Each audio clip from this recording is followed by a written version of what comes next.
Hey everybody, welcome back to the channel. This is Rob at Smirking Gun Reviews, and we finally have gotten there. We are at the end of Castle Rock's first season.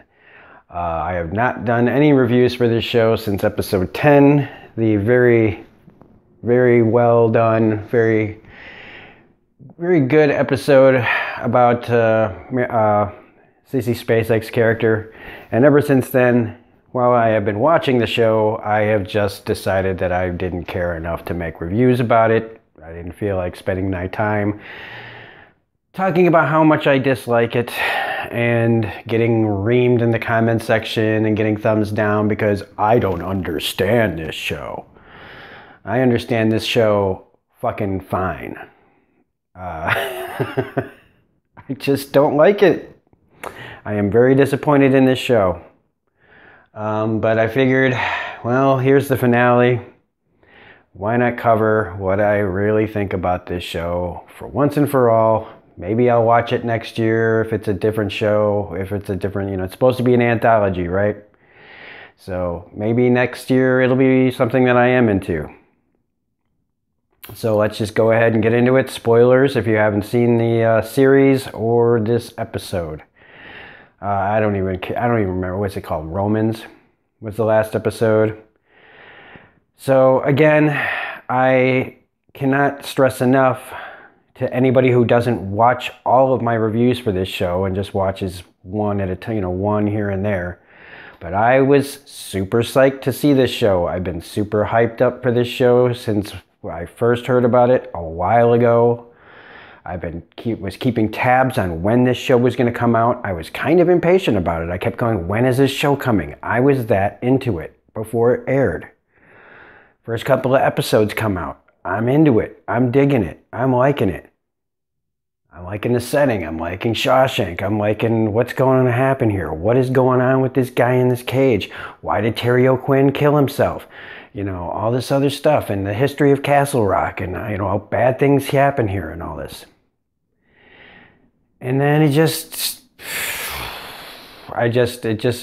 boring. It's one more for me to put it, boring. If you like this show, good on you. It's fine. If this is something that you were looking for, that's great. It's just, I couldn't get going with it. I was just like, even when they started getting into this thing where, you're talking about different worlds.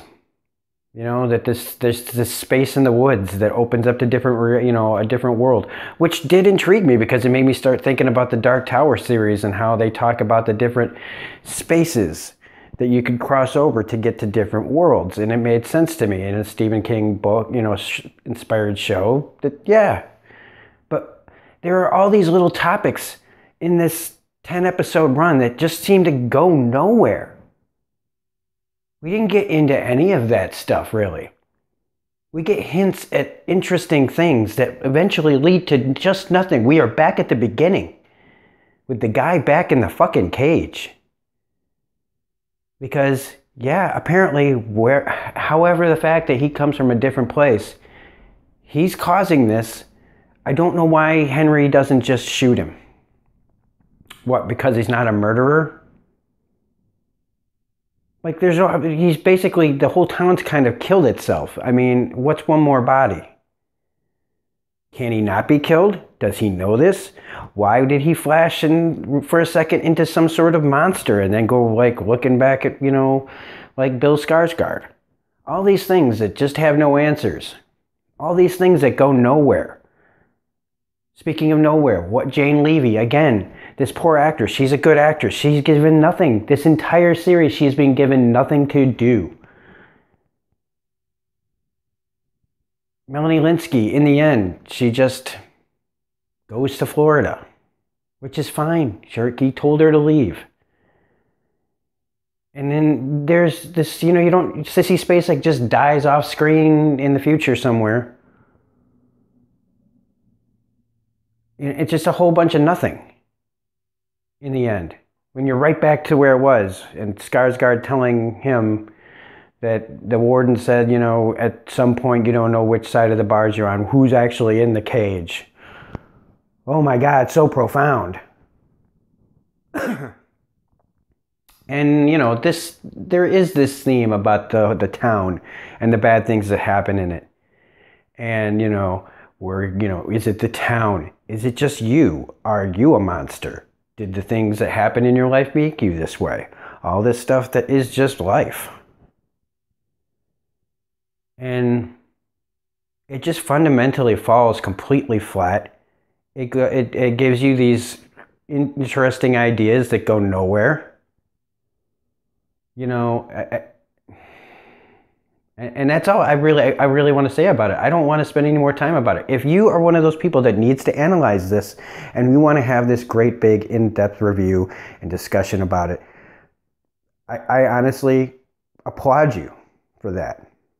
And I'll probably watch some of some of these videos to try to go, okay, what do people that really like this show and want to do a deep dive into it really think about this show?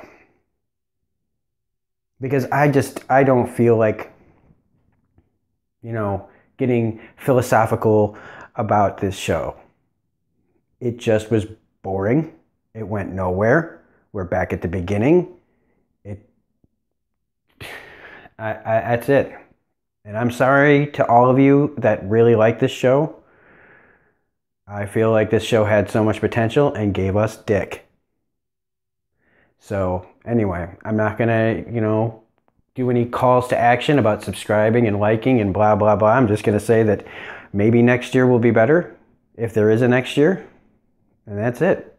So I just made this out of kind of an obligation to my loyal viewers.